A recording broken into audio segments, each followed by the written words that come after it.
அம்மா இல்ல அப்பனும் இல்ல ஆறுதல் சொல்ல ஆளில்ல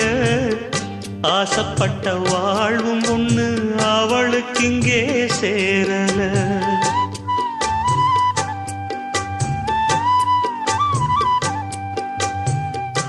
ஆளான நாளிலிருந்து ஆசையும் வச்சா மாறல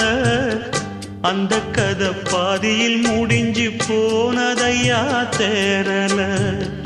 பச்சை மண்ணு ஒன்னால பல பழி சுமந்தா தன்னால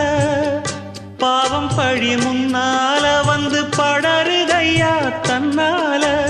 கஷ்டத்தை மட்டும் தூக்கி சுமக்கும் கண்ணி இவதா சின்ன மகதா உத்தமிரத்தினந்தா இங்கே மானமுள்ள பொண்ணு ஒண்ண மனந்துடிக்க விட்டாக மறுதலிக்க வச்சாக